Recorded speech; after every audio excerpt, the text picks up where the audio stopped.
You're the hotshot dog groomer turnaround artist from Colorado. You come in, you turn around the grooming department at your local PetSmart. Then how do you go from there to, you know what, I'm going to open my own business? This is a perfect moment for your favorite story. I love you like la la la la la la la la. I love you like la la la la la la la la. Today we're going to visit one of my favorite businesses, BarksTail Hairforce. We're going to meet Nick and Krista Rawlinson, who have turned their love for animals into a thriving business. It wasn't easy, lots of challenges, and we're going to find out all about it on this episode. Oh my gosh, are you ready to see friends? Are you ready? What in the world? I love you like la la la la la la la la. I love you like la la la la la la la la. All right, baby, come on in. Here we go.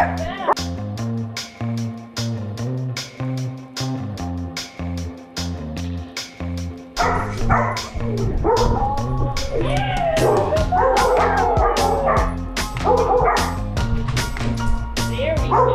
Yeah. His mom moved back here. He's from Shreveport. His mom moved back. And so we moved back to, relocated with PetSmart and completely turned the salon around at this local PetSmart and turned it into the #1 salon in the district. Okay. How does he turn around the grooming department at the local PetSmart? What's the first thing you did? I don't know. You don't know? I didn't work there. Oh. Do we need him? I think we need to find out. I can get him. How did you turn it around? What do you do to turn around a grooming department? Well, it's one of those things where it's really about communicating with the client. The more that we could, wow them in the beginning by explaining all of our services, and the more that we could wow them at the end, it really got them thinking, hey, this is a great place. So that's kind of how we did it, because before there was just, thank you for your dog, and then here's your dog. Right. And so we have done it. Not a lot of interaction. So one of the key differences you do that that just blew my mind with the level of service was the report card. Okay. I just laughed. I'm like, oh my gosh. So 5 years later, hundreds of times, every time I pick up Pippa, they give me the report card. I'm like, oh, it's the report. How did she do today? Did she play? Did she do bubbles? Did she chase? Was she good with friends? And we literally put on the report cards whether they were good or whether they were bad or whether they need something to work on or something like that. It's an actual report card. You're the hotshot dog groomer turnaround artist from Colorado.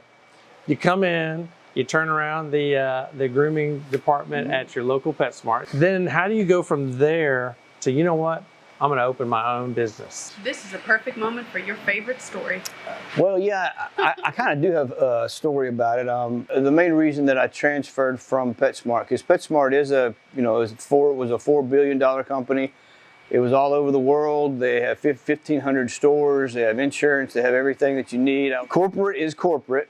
And a lot of times they're unwavering in what they want. In one of these corporate meetings, they were actually listening to my ideas, and I thought things were going very well. One of the guys looked at me and he said, well, Nick, is this called PetSmart or Nick Smart? And so when he said that, I immediately knew that this was something that was not going to change. So I said, I'm done, and we're going to do it this way. So you're like, okay, I'm good at this. I know how to communicate with customers. I grow sales, but I'm tired of the corporate life. Yeah. A lot of people feel that way. Yeah. So how did you get to the point to where you're just like, you know what, I'm going to do it? We decided that, hey, this is not for us. We're going to start our own business. We can do exactly what they're doing, and we can do it better. And if it works, it works. If it doesn't, it doesn't, right? It's risk. We saved money, like nobody's business. Right. We saved and saved and saved. We wanted to self-fund. So when did you decide, boom, we're going to start this new business? We decided that we were getting pretty close around 2008. I was in the stock market, and I was doing very well in the stock market, and I was thinking, okay, we're almost there. This is going to happen. We got our little nest egg. We've got our nest egg. We can use this. This is where it all starts. Bam. You know what Yeah. happened in 2008. Yeah, the stock market went from really good to. We lost Really everything. bad. We lost Hey, everything. can you? So what did you do? I went to 22 separate banks with a business plan that had taken me 2.5 years to create. A lot of them said it was one of the best business plans they had ever seen, but every single one of them denied me because they said there's no security here. We don't know much about We the don't dog grooming business. We don't understand the industry. We don't believe it's profitable. So if you want money from us, you have to start this own business yourself. And in 2 or 3 years, come back with your profit and loss statement. Then we'll talk. So how did we get there? Take me to the moment when you're like, So we had, when these banks had told us you need 2 years of proof that you can do this and be successful, we found a way to get in, to get out of corporate, but to get in this direction was going to be a mobile service because the investment Okay. is so much more minimal. The work is really hard Yeah. in mobile, Yeah. but we had to do it to as a stepping stone for this. So we got the Yeah. money, and within maybe a month or so, we had purchased a really nice trailer you could haul behind your truck. You know, you could stand up and had you air quit your conditioning. jobs at this point? No. You're still working. Not yet. And then Still working. you're proving concept that people want their dogs groomed. So the mobile service was anywhere in the Shreveport Bossier area. As it got more popular and the name caught people's eye and they liked it, we got. What was the first name? This has always been the name, Barkstail Hairforce. BarksTail Hairforce. How did you come up with? We had a different. Take me to the time when you created the Have name you for ever this had business. have you ever had to name a business? Because it's really difficult. I slept on it and it came to me and I was thinking there's a couple of very, very popular things in this area. One of them is LSU, right? But everything was LSU. I mean, everywhere you looked, it was LSU this, LSU that. And so I was thinking there's got to be something else that's just as big and just as important. And it was the Air Force Base, right? Barksdale Air Force. Barksdale. So if you Barks and then you put a T in there, Yeah. that makes BarksTail. So you got half of a dog right there. And then you got hair. If you just take instead of the air, you put an H in front of it. And then force, BarksTail Hairforce. It just came to me and I was like, wow, this is amazing. This is either going to work or it's going to crash and burn, you know? And And so he came to me with the name and he said it out loud and I was like, you know, I don't hate it. I love it. I love it. It really grows on you, and it's your place. yeah. Okay, so that's it good. works. So you were coming up with names. You came up with the name, and then you're like, well, now we got a name. We got to find a building to stick it on. Yeah, we So- looked all over in central Bossier, like, you know, where everyone is, Yeah. right? And Yeah. everything was like $1 million plus to Yeah. buy, or Yeah. the rent was unbelievable per month, and we were like, we're going to be new. We can't. Or down by Walmart where it's just extremely busy. I mean, it is so busy. And if a dog were to get out or something, I mean, Yeah. you know, it's just A so lot of things busy. to think about. Yeah. A lot of places wouldn't, in their leases, wouldn't allow an animal business in their facilities. You know, these kinds of things. We had a lot of little hurdles to get through. You're driving up the road. You're driving up Benton Road one day, and you're like, Look at this. This has been here the whole time. Because that's what happened. We literally were just kind of looking fell and we in front saw of this huge warehouse. It was completely empty. There was nothing in here at all. And I walked in and I said, this is it. This is the place. It's right here. It's right where our clientele could be. It was centrally located. It's a growing area. I said, there's a Sonic right down there. come on. So, I mean, if there's a Sonic down there, you know this is traffic. this is the place. You're between two nice cities, a lot of traffic going up and down, people commuting. And it's growing, and now we have a new apartment complex there. You know, we have a new school. Yeah. So it worked out. It worked out great. So many people get up to that line like, I want to start a business. I want to do it. I got an idea. I got a name. And then you walk up to that line and then they just don't cross the line. It's so scary to make that jump. Terrifying. And the biggest thing I think that holds a lot of people back is money. Because it's like, it's going to cost money. All of a sudden they realize you have to put your house up for collateral or something like that. So when you got started in this thing, how much, and you had lost everything in 08, you started saving up again to get ready. So how much did it initially cost you to like start this thing, to buy some inventory, to rent this thing? What were the costs involved, and how much did you have to like put in? Well, we had Wow. we got a business loan. Again, when we first were going out trying to get a loan, we had a large six-figure amount we were asking for. Did you want to own the building and everything? Hey. Yeah. Yeah. It's a lot cheaper. I think it's a better idea before you prove the concept, and also to borrow money to start renting. And so as time went by, we kept lowering that number and trying to find financing. We got a business loan for $65,000. Okay. And that's what we had. What was your expectation that you needed to get started? Initially, Yeah. about 400,000. 400,000. But see, we that was knew a that we had options. We could hold off on the boarding. We could hold off on the daycare. We could hold off on things. I wanted to get the grooming started. I knew that if I could get the grooming started, that this place would take off. Okay, and that's what the initial 65 was for. Supplies. Was supplies and getting that done, and then We were actually paying, so we had a delay in construction. So as you know, we didn't really plan our money for a long delay, and we opened about 4 or 5 months later than expected. And we were, since people who were coming to work for us had left their other places of business to come work for us, now they don't have a job and no income. Yeah. We were paying them. before we had even opened, we were paying So we them. had a lot of other expenses because of the delay. Yeah. So many challenges. Also, just to put that out there, the day that we opened, we had $1 and 76 cents. 76 cents in our our account to our name. Wow. $1.76. So it had because we to work. put everything we had into this. Everything you had in That's savings, scary. plus $65,000 you borrowed, plus Plus your cars, plus everything, plus Yeah. we're paying people. that's things people don't think about when you're starting a business is Having to buy food still, and you have $1 to your name. We were so glad after Yes. that first day to have some income. you've got income. It wasn't a ton, but it came in, and Yeah, I hope we don't get in trouble for this, but it's way in the past. while she was working at Starbucks, Starbucks has leftover food that's expired. that you're supposed to throw away. That you're supposed to throw away. That is what we were eating every Bring night. it home and put it in We our were eating freezer. expired food every night because we didn't have the money to. I never want to eat Yeah. Starbucks blueberry muffin ever again. Yeah. How did you market? How did you get people to come in and find out about you? Well, since Nick was here grooming, I took over as the marketing director, and we did Grassroots because we didn't have money for big advertising, Right. as you have heard. I printed up flyers and I went door to door in January and February, and for many months after, probably through the summer.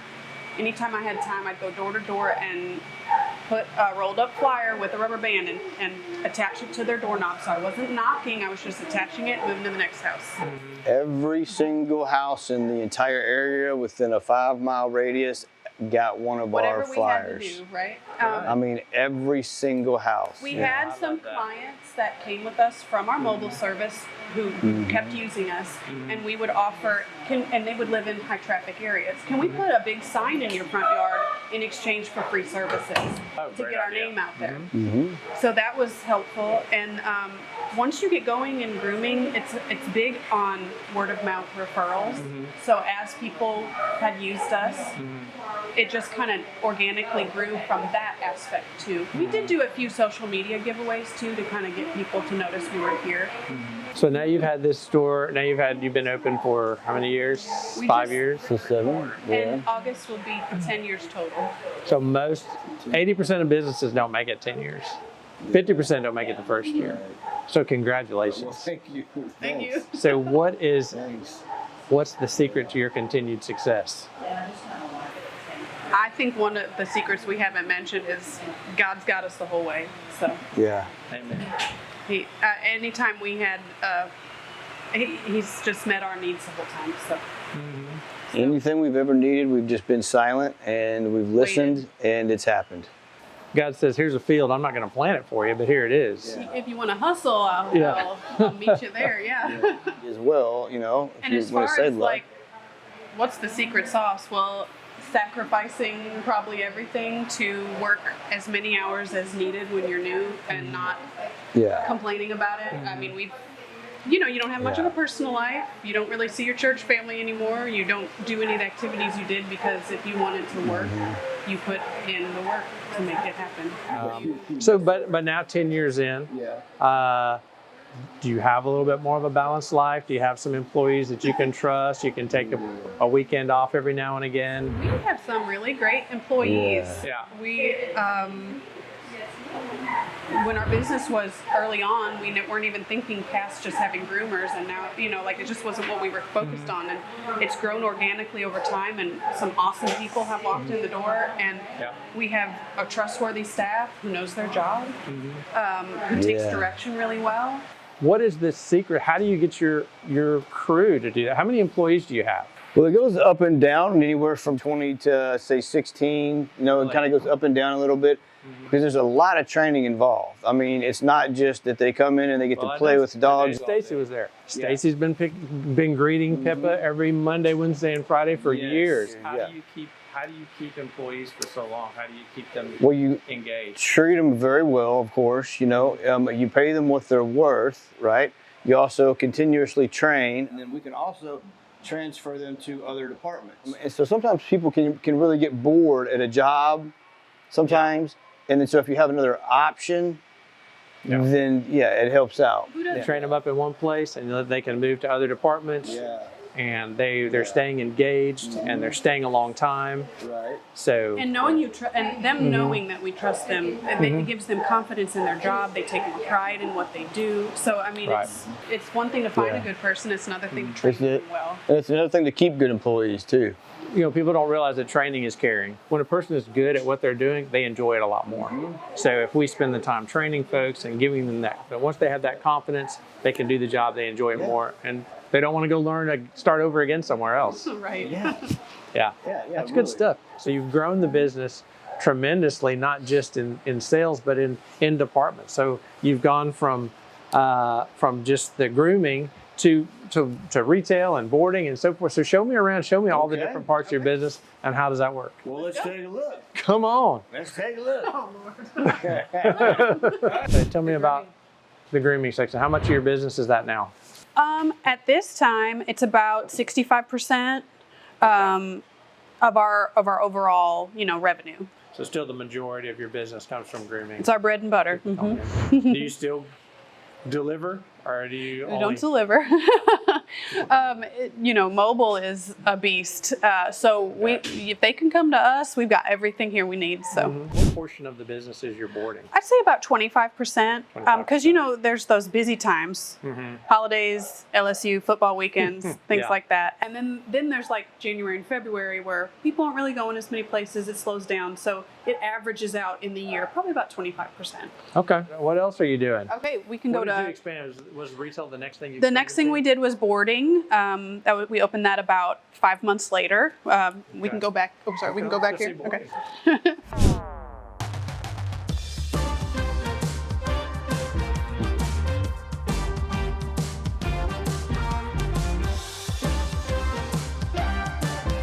So we're in our luxury boarding facility now. Luxury boarding.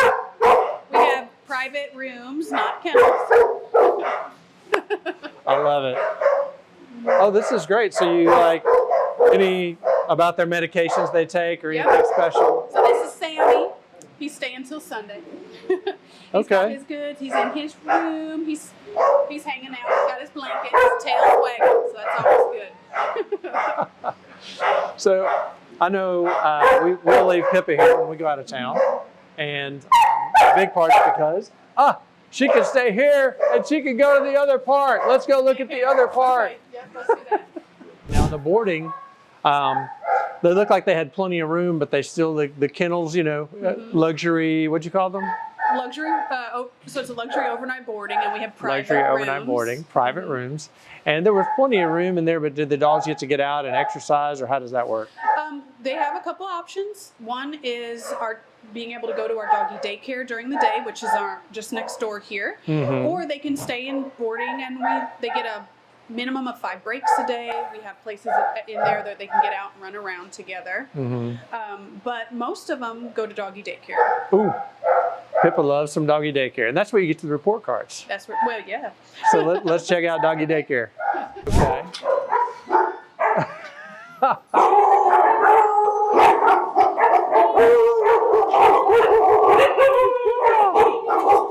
That's the smartest one right there.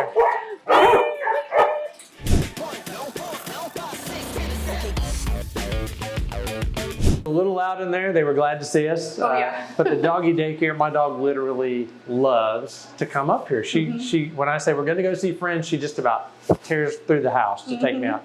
So how did you come up with doggy daycare, and how does that work? Well, the doggy daycare was our most recently added service. We didn't have room in this building, so we had to take the unit next door. We had just been having a lot of requests from customers, and I think that's one of the things is listening to what your customers are asking for. And you know, daycare was still a new concept in this area when we opened it, so we had requests, but there was a lot of people who had never heard of it. What is doggy daycare? Why does my dog need to go to doggy daycare? You know, so. So how does it work? So daycare, so the dogs just come for the day, and they come in the morning and go home at night? Yeah, so we offer it Monday through Friday. So generally people are dropping off on their way to work in the morning. Dog stays all day. We have all sorts of activities. Obviously they have doggy friends to play with. We have some toys to play with. We do bubble time. We read them stories. I know that sounds silly, but they love it. They love the cartoons. Pippa loves the cartoons. We play dog-friendly TV all day. Dog-friendly TV. They let us know when it's time to take a nap, because they'll all start going down, and we're like, okay, I guess it's nap time. We don't have a set nap time. So who is the customer that's like, besides me, who is the customer that's like, you know what? My dog needs to go to a daycare. He needs a place to stay during the day. Who is your customer, and who does that? It's a variety of customers, really. I can't say I can pinpoint one kind of customer that wants it, other than maybe someone with a newer, younger dog. We have a lot of younger, maybe they start coming at the 1-year-old age, or maybe a little sooner, and because those young dogs can tear some stuff up at home. They just come here and tear it up. So keep them out of the house while they're still learning not to eat the shoes and the chair legs. Plus they get bad, like think about you're gone to work all day and you have this newer, younger dog at your house. They need some potty breaks, right? So they get to be outside. So you don't have to go home during the day and take care of it. You can leave them up here and y'all take care of that. Yep. And when you get home and you're tired and you want to just kind of relax, you're not having to deal with a dog that's been in a kennel all day and like, okay, I'm ready. Let's go on a walk. Let's play. They've been at work all day too, so they're ready. When we bring Pippa home, by the time we get out of the parking lot, she is asleep in the back seat. She has had it. Sometimes when a newer customer tries it, and they're like, my dog hasn't moved in 2 days. We're like, that's because that's not normal for them. They need some time to build up their stamina to running around and playing all day. So how do you separate the dogs? By size, by age, by intelligence? Size. Yes, because Pippa would be in a echelon of her own. Okay, so what else? So what portion of your sales do you think is this? What portion of your business? I'd say I'll combine retail and daycare. That's probably about 15% total of the two combined. A small portion. But the daycare, what it does is it really helps feed our other services. So if someone's here for grooming or boarding, well, we can add on a daycare day for them. Or if they're just coming to us for the first time because they've heard about our daycare, well now, hey, did you know we had a boarding facility, and they can come play while they're here. So the services all feed each other and help each other grow. That's great. Good thinking. I like it.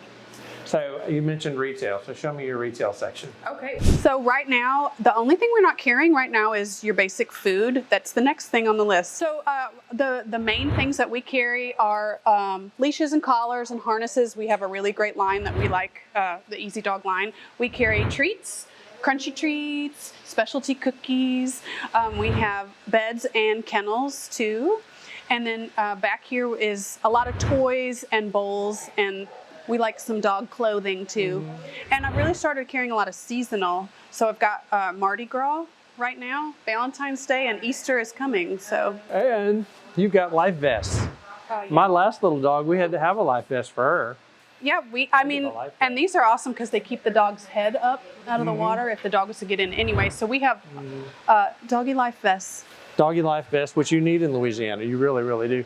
And then also grooming supplies. all the supplies. And we can help any customer pick out anything. We can help size a harness or a collar. We like to try to offer as much service as we can give. Well, I know every time we come in, you say hi, and you mostly say hi to Pippa. Well, Like, hi, Pippa. Like, everybody knows Pippa, which is Yeah. great because you can't not like a person that loves your dog. Well, and we love Pippa. I mean, so it's just a great relationship. It is. What other kind of marketing do you do? What are you doing now that you're kind of more established? Well, social media is where it's at. So we do Facebook and Like and subscribe. Instagram is our chosen venues for that. We market directly to our clientele that we currently have by usually text message. They really like that service. It's really easy to communicate. It's not so stiff and formal like a phone call. So we use direct text messaging and sometimes email as well. So what advice would you give someone who's thinking about opening a business, they're thinking about starting it, but they're scared? What advice would you give them? Knowledge is power, right? So know the business. I wouldn't recommend buying a business you've never worked in. You know what I Right. mean?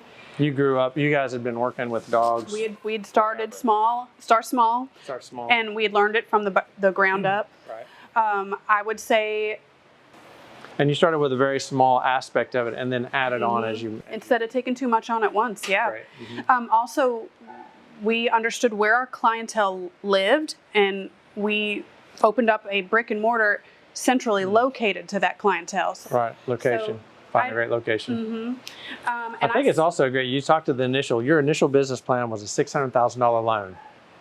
And it's not necessarily $600,000 or nothing. When the $600,000 didn't happen, you're like, let's buy a used van and put a dog bath in it. Let's start with that, So you got to dream big. To pivot, right. You got to have big plans. And I don't think we're done yet with what we want to do and what we would like it to eventually fully be. Right. But you have to start somewhere, right? So we've just started at the bottom. What a great day. I tell you what, Pippa had a great report card. All A's, of course. This one's going on the refrigerator.